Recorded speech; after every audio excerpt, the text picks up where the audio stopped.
It's that time of year where colds and flus and all kinds of sicknesses happen. And so I want to show you today one of my favorite ways to have something in my medicine cabinet that actually helps to fight those sicknesses and helps to boost your immune system. But the cool part is that you probably have all of these ingredients on hand that you could make this right now today. Hey guys, Sarah Hefner here from H's for Homestead, and I'm excited to show you today one of my favorite ways to boost my family's immune systems. And so we're going to make fire cider. I have a half-gallon jar here that's really clean, and I'm going to show you the ingredients that I use. Fire cider is one of those things, though, that if you don't have all of these ingredients, you can mix and match, and you can Google and find like probably 100 different ways to make this. But these are the things that I am trying today, and it's very similar to one that I've made. We have the last little bit left in the fridge from last year's batch, and I usually make several half gallons at a time. But today I'm just going to show you how I do this. So to start out, you need a red onion, and it can be as big or as small as you'd like. And you're just going to want to kind of slice/chop this. None of the food that is in here is actually, you're not going to eat any of it. So don't worry about that part of it. Usually I just give when I'm done with the fire cider and it sat for several weeks, and I strain out the ingredients so that I have the liquid left over, I'll either give it to the chickens or the pig. Nothing goes to waste here. So anyway, you want all the papery stuff off. Well, I feel like sometimes these things come off in full pieces, and other times it's like getting teeny tiny little bits off.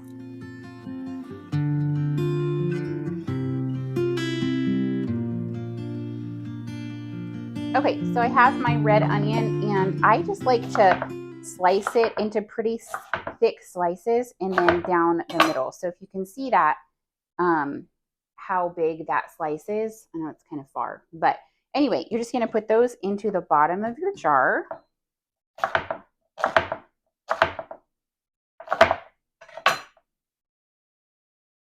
Okay, next you're going to take 2 heads of garlic. Go crazy with the garlic because this stuff actually has your antibiotic properties. And the way that you want to do that is actually to crush these garlic cloves. It releases something, I looked this up, it releases something called allicin, which is really important. So I just kind of place them flat on my cutting board, and with my knife over top of it, I just give them a little squish. And then after I crush them so that it can kind of release all the goodness, I drop them in. So you're going to do that with 2 entire heads of garlic.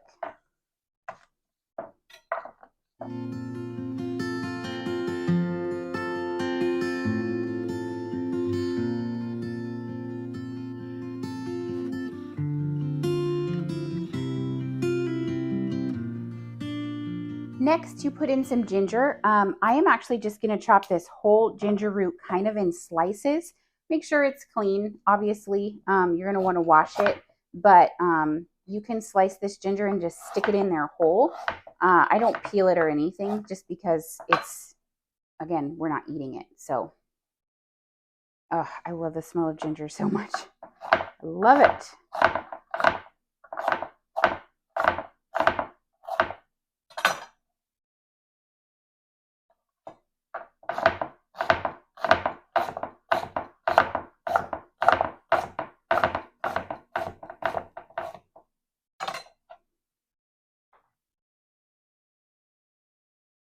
Okay, then if I had turmeric root, I would use that. I do not. So I'm just going to do a little bit of this dried turmeric powder. I don't give it a good shake. That was probably at least 2 to 3 tablespoons of that. It doesn't have to be exact. So do it however you want. Next is peppercorns. I have these tricolor peppercorn blends, but you don't have to use that. It could be just regular old peppercorns, whatever you have. I would say this is like, I don't know, again, like 3 tablespoons maybe. And then The peppercorns are actually important too because it enhances the, I have to look at my notes, curcumin absorption from the turmeric. So there are a couple of things in here that I've looked into, and obviously I'm not an expert at it, but I am writing it out on my recipe here, which I'm going to take a pause. I have this book that's falling apart that I just started to decide things that are important to me that I find all over the internet or I come up with on my own. I'm going to just write it out. First of all, I think it's kind of fun to have things handwritten. I think my kids will enjoy seeing mom's handwriting for certain recipes. And then also I can access it in case I'm ever not able to get on the internet. And I am putting together a really amazing book. And my oldest daughter is 14, and she said, when I get married, will you copy all of those recipes for me in a book? And I just think that's going to be a fun gift to give her. And I might even do that for my boys too. Just, hey, here's our favorite family recipes, or here's our sneak peek tips and tricks, all kinds of things. I have canning recipes and I have different gardening things that have worked well for us. Anyway, so that's kind of a side note, but that is really fun for me to have that. Okay, the next is going to be rosemary. I have this growing in my garden. Again, this smells like Christmas to me. And I just think this is so pretty. Isn't food so pretty? And making food like your medicine is also just, it's amazing. Anyway, okay, now next is going to be 2 jalapenos. Now I had these jalapenos from our garden, or might be from a friend's garden. I can't remember who this one came from, in the freezer. And so they're a little bit soggy, but it'll do the trick. So I'm just slicing them to kind of open them up. And, ooh, it smells good. I love the flavor of jalapeno. So I really don't like touching jalapenos as best I can. So sorry about that. Let me grab a spoon so that I can get it into this jar without having all of the stuff on my hands. If you've ever accidentally touched your eyes after chopping jalapenos, you will know why. Next is a 1 lemon. My daughter, I had a lemon that I was saving for this in the fridge, and she wanted to chop some apples for lunches, and so she wanted to soak them with lemons overnight so they didn't brown. Anyway, I was like, what are my lemons? So she said, I can save it. I can save it. So that worked out and I didn't have to chop it. Okay, so that is it that goes into this jar, okay? I think I could have probably added another onion just to fill it up, and I might do that.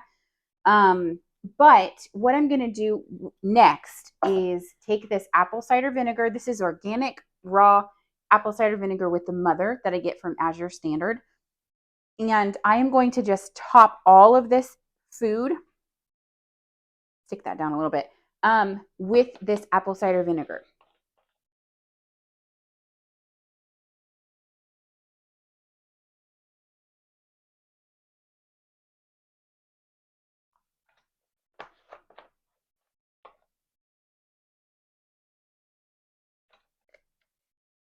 Okay, I like these little plastic mason jar lids. This is a wide mouth half-gallon mason jar. And so what you're going to do is every day while it's fermenting on the counter, you're going to give it a little shake so that everything gets all moved around and nothing is settling if you can help it. So I like to leave this out on the counter for like 3 weeks to a month. And I just watch it closely and I try to shake it each day so that I can, like I said, keep that stirring. You can even leave it on the counter longer. It's going to get really powerful, and you'll definitely start to see bubbles and such.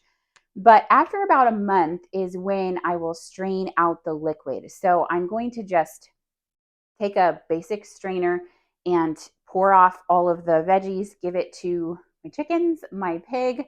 It will be an incredible boost for their immune system too, which is awesome. And then I'm going to take the jar, or take the extra apple cider vinegar fire cider that we've created, and put it in a jar. And I like to keep it in the fridge. You can just keep it in a cool, dark place. But where we live, it's very warm and very humid, and I just don't have a place that works as well as the fridge.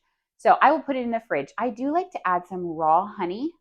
Local honey is best if you can, but add that to it just to make it a little more palatable for my kids. And honey is also a really good medicine, especially when it's raw like that. So you can take about a tablespoon a day for like just good continued health of your immune system. If you feel like you're fighting something, you can really up that more if you're fighting an illness.